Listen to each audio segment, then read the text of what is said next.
Damos comienzo a un nuevo comentario bíblico expositivo. Servidores de Dios. Quien te habla es Manuel Cornejo. En esta ocasión estaré compartiendo sobre el libro de Génesis.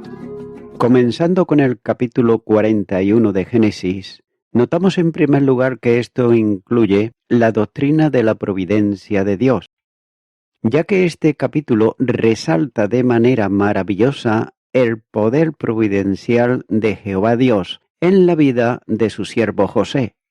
En medio de las circunstancias difíciles, Dios intervino y lo hizo para exaltar a José y librarlo de la mano de las personas inicuas.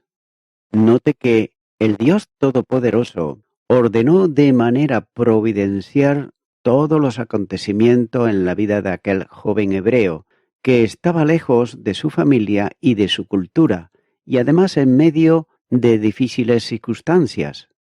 Y la segunda verdad que aflora en este capítulo es la necesidad de confiar en Dios y no en los hombres, ya que esto se deja ver en las palabras de exhortación que el profeta Isaías dio a su generación, cuando dice: «Dejaos del hombre, cuyo aliento está en su nariz, porque ¿de qué es él estimado?». Isaías capítulo 2 y versículo 22. Tengas en cuenta que los humanos necesitamos simpatía, compañía y amor. El hombre necesita del estímulo de sus semejantes, pero los hombres siempre fallan, y aún en el mejor amigo puede decepcionar a otro amigo. El Señor, sin embargo, Él permanece siempre fiel. Él no promete algo que deje de cumplir. Ya que Dios puede hacer esperar y puede dilatar el envío de su socorro, y a veces guarda silencio, pero su ayuda providencial y su misericordioso socorro estarán presentes en los momentos oportunos. Y es por eso que el creyente puede esperar en Él pacientemente. Salmo 37, versículo 7. Note que José experimentó las palabras del salmista: «Espera en Jehová y guarda su camino, y Él te exaltará para heredar la tierra. Cuando sean destruidos los pecadores, lo verás». Salmo 37, versículo 34. Por último, la elevación de José a la diestra del rey de Egipto, después de la humillación y del sufrimiento de los años anteriores de fiel servicio, está ilustrando aquí la vida de nuestro Señor Jesucristo en su trayecto de la humillación a través de la muerte, a la exaltación a la diestra del trono del Padre Celestial. La semejanza de la vida de José y Jesús es tan sorprendente que puede decirse sin dudar que es más que una mera coincidencia. El Espíritu Santo anticipó en la vida de José la vida del Señor Jesús de Nazaret. La historia del rechazo de José por sus hermanos, su encarcelamiento y posterior humillación, y luego su exaltación, con su revelación entre sus hermanos, están poniendo de manifiesto de la manera más estupenda el rechazo, la humillación, la exaltación y posterior revelación de Jesucristo a sus hermanos, los judíos, cuando regrese a la tierra en gloria y majestad. Comenzamos pues con Génesis capítulo 41 y los versículos 1 al 7, donde dice: «Aconteció que pasado 2 años tuvo Faraón un sueño. Le parecía que estaba junto al río, y que del río subían 7 vacas, hermosas a la vista y muy gordas, y pasían en el prado, y que tras ellas subían del río otras 7 vacas de feo aspecto y enjustas de carne, y se pararon cerca de las vacas hermosas a la orilla del río, y que las vacas de feo aspecto y enjustas de carne devoraban a las 7 vacas hermosas y muy gordas. Y despertó Faraón, se durmió de nuevo, y soñó la segunda vez que 7 espigas llenas y hermosas crecían de una sola caña, y que después de ellas salían otras 7 espigas menudas y abatidas del viento solano. Y las 7 espigas menudas devoraban a las 7 espigas gruesas y llenas, y despertó Faraón, y he aquí que era sueño. Note que en este versículo está registrando los 2 sueños de Faraón. Dios, en su soberana providencia, reveló a través de aquellos sueños a un rey pagano el trascendental acontecimiento de los 7 años de terrible hambruna que sobrevendría sobre toda aquella región. En su plan soberano, Jehová Dios usó a su siervo José como el instrumento escogido para salvar a mucha gente de morir a causa del hambre. Entre los librados de morir, por supuesto, estaba la familia santa, es decir, Jacob y sus hijos, ya que el texto relata que, pasado 2 años, que debieron de haber sido de los más difíciles en la vida de José, y dice que el faraón tuvo un sueño. El corazón del rey está en las manos del Señor, y el Todopoderoso le dio un anticipo mediante sueños de lo que iba a suceder. Todo aquello fue primordialmente para el beneficio del joven hebreo, que estaba en la cárcel en aquel momento, pero fue el rey quien tuvo el sueño. Dice que el monarca vio junto al río Nilo la sorprendente escena de la aparición de 7 vacas hermosas y gordas que pacían en el prado, cerca del río. Pero luego vio aparecer 7 vacas feas y injustas que devoraron a las vacas hermosas y gordas. Las vacas en Egipto comían casi sumergidas en el río por causa del calor y de las moscas. Pero note que en este sueño presenta un cuadro extraño por el contraste de los 2 grupos de vacas tan diferentes.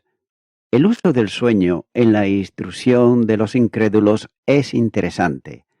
Nótese que, evidentemente, Dios está usando este método de revelación porque era una lección en un idioma que ellos podían entender. Por otro lado, hay que considerar que los egipcios y los babilonios, ellos se especializaban en la interpretación de sueños, de modo que era de esperarse que ambas culturas se interesasen en los sueños.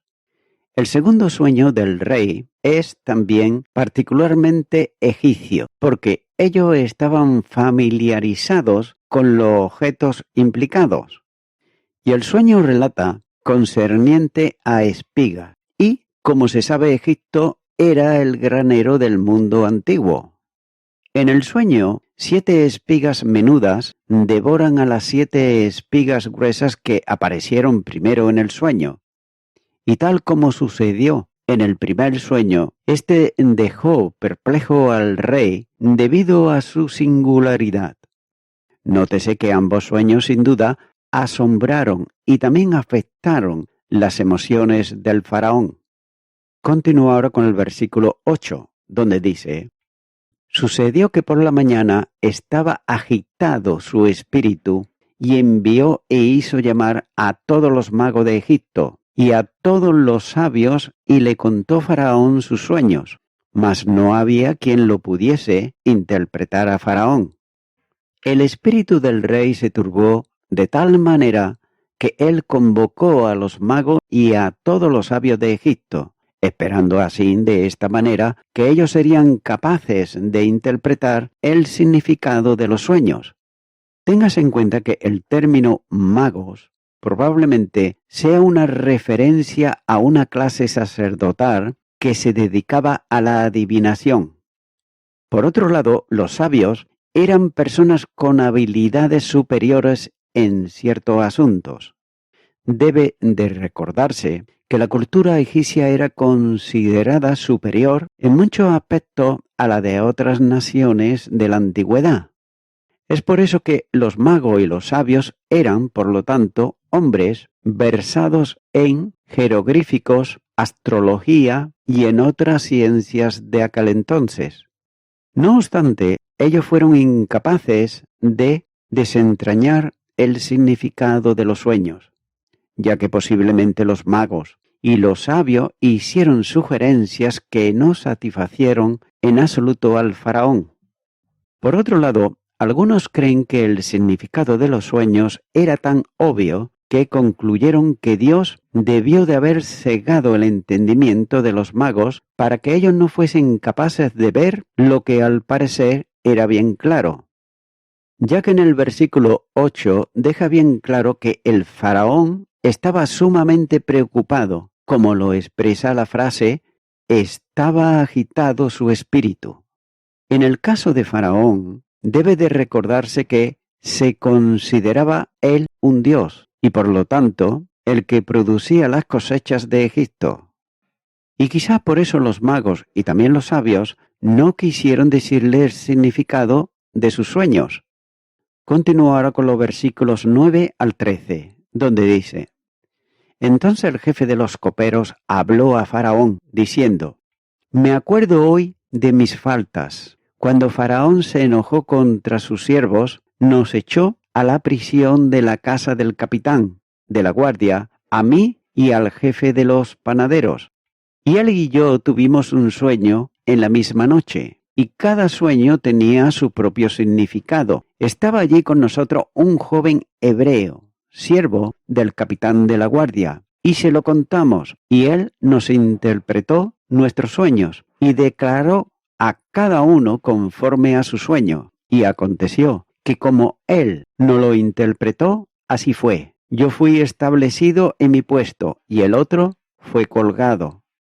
Fue en aquel momento crucial que el jefe de los coperos, quien al parecer estaba presente en la reunión, habló acerca de sus ofensas pasadas, de su encarcelamiento y de José, el intérprete de su sueño.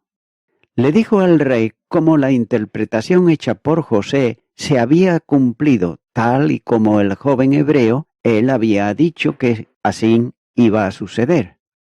El versículo 13 de este capítulo lo expresa con suma claridad cuando dice: Y aconteció que como él nos lo interpretó, así fue. Yo fui restablecido a mi puesto y el otro fue colgado.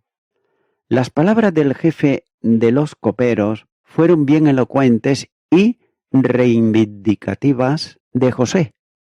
El copero se había olvidado del joven hebreo, pero Dios no.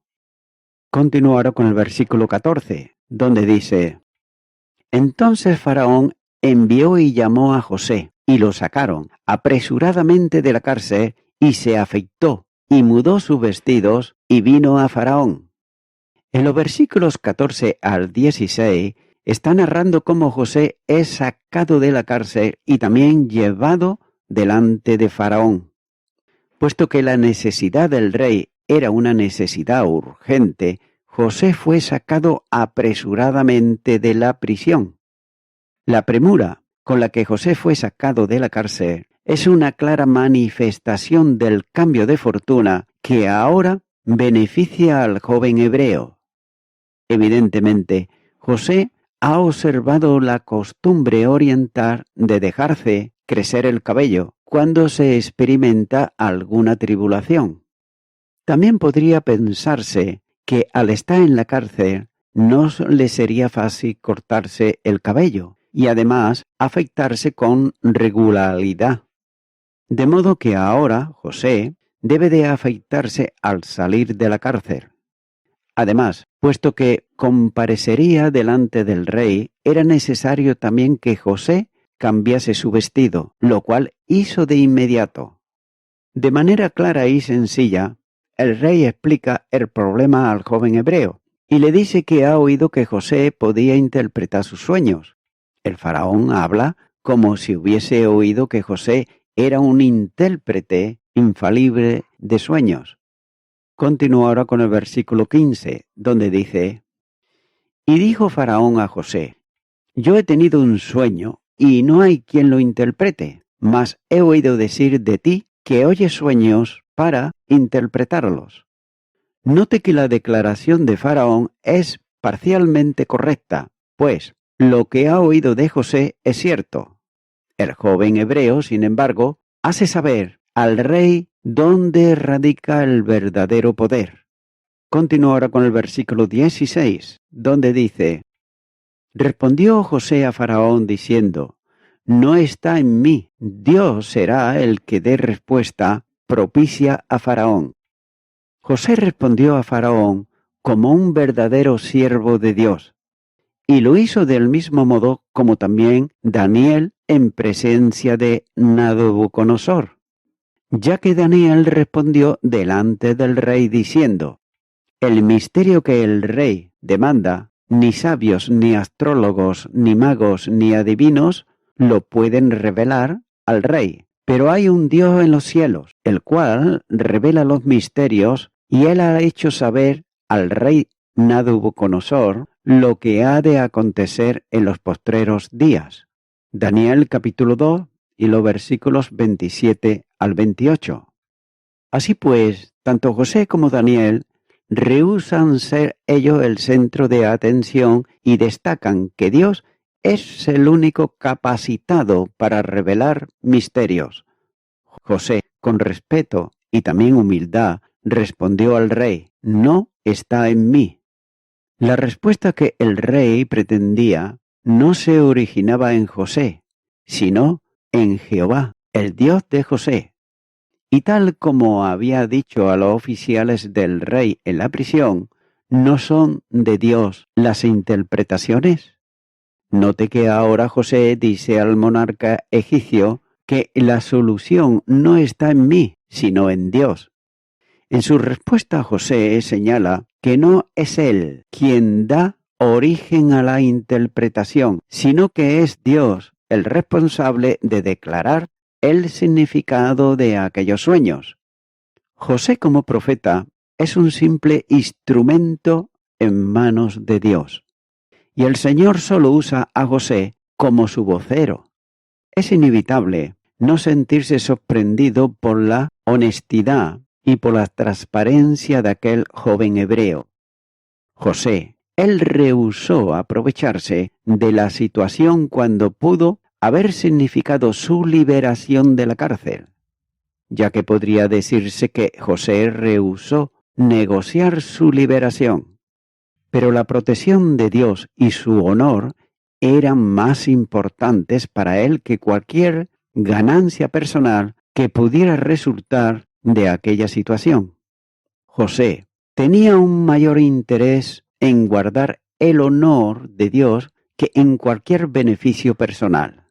José hace saber al rey que recibirá una respuesta propicia de parte de Dios.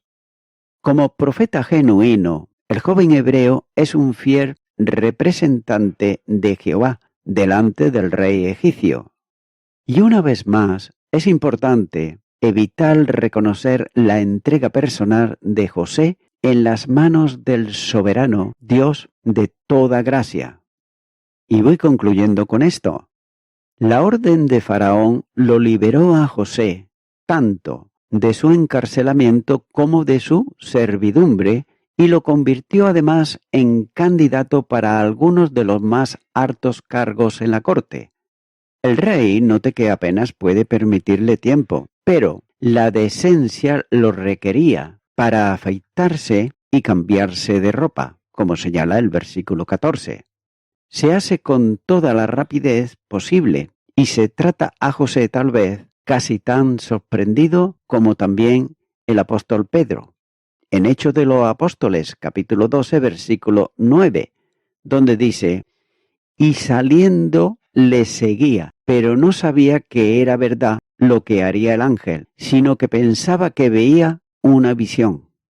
Tan repentinamente es traído su cautiverio que es como un sueño. El Salmo 126, versículo 1 dice: cuando Jehová hiciere volver la cautividad de Sión, seremos como los que sueñan. Faraón inmediatamente, sin preguntar quién o de dónde era, le dice lo que él había soñado, que esperaba que interpretara así su sueño, a lo cual José le da una respuesta muy modesta y decente, en la cual, en primer lugar, él está dando el honor a Dios, cuando le dice no está en mí, Dios debe darlo. Nótese que los grandes dones parecen ser más graciosos e ilustres cuando aquellos que lo tienen lo usan humildemente y no toman la alabanza de ellos para sí mismo, sino que se la dan a Dios. A tales Dios les da más gracia. En segundo lugar, también muestra respeto a Faraón y sincera buena voluntad hacia él y su gobierno, al suponer que la interpretación sería una respuesta de paz. Amigo y amiga oyente, muchas personas no entienden el plan de salvación de Dios para la humanidad, es decir, el Evangelio de Jesucristo. Muchas personas, desgraciadamente, no lo entienden. Y no lo saben quizás porque nunca le leyeron los Evangelios, tal vez porque nunca lo escucharon, o tal vez porque el que comunicó el Evangelio no hablaba de la figura principal que es Jesucristo, el que dio su vida en la cruz del Calvario. Téngase en cuenta que ese Evangelio de Dios es muy sencillo y lo es tanto que hasta un niño lo puede entender. Y se resume en lo que dice el Evangelio de Juan, en el capítulo 3, versículo 16, donde dice: porque de tal manera amó Dios al mundo, que ha dado a su Hijo unigénito, para que todo aquel que en él cree no se pierda, mas tenga vida eterna. Amigo y amiga oyente, ¿crees tú esto? ¿Crees que Jesucristo dio su vida a favor del pecador y la pecadora, arrepentido y arrepentida, en la cruz del Calvario? ¿Crees que resucitó de entre los muertos? Si tú crees esto es la base fundamental del Evangelio, pues solamente te queda ya el invitarle a Jesucristo a que venga a tu vida, a tu corazón, para que así, a partir de este momento, tú puedas entender las cosas espirituales leyendo la palabra de Dios. Por tanto, te animo a que ahora puedas hacer una oración de fe conmigo y repite ahí a donde estás y di: Señor Jesucristo, hasta ahora no he escuchado lo que es el Evangelio del reino de Dios. Me han enseñado otra clase de Evangelio, pero tu palabra muestra que tú eres, Señor Jesucristo, el que dites tu vida, que pagaste el precio, y de esta manera a todo aquel que cree en ti, tú le das salvación y vida eterna. Vengo ante ti pidiéndote ahora perdón por todos mis pecados y arrepintiéndome de ellos, y también te recibo en mi corazón como mi Salvador. En tu nombre, amén.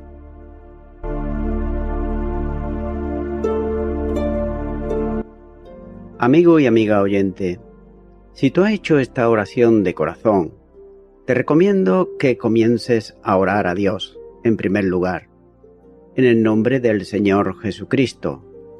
Orar a Dios no es rezar, sino que es hablar con una persona.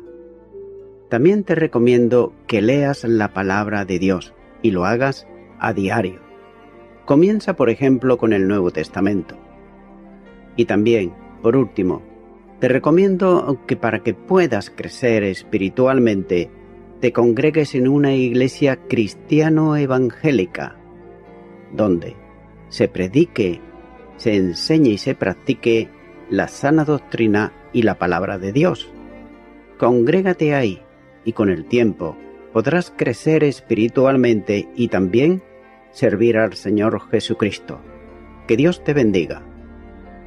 Y a toda la audiencia, nuevamente ya me estoy despidiendo de todos ustedes y será hasta el próximo programa. Que Dios os bendiga a todos.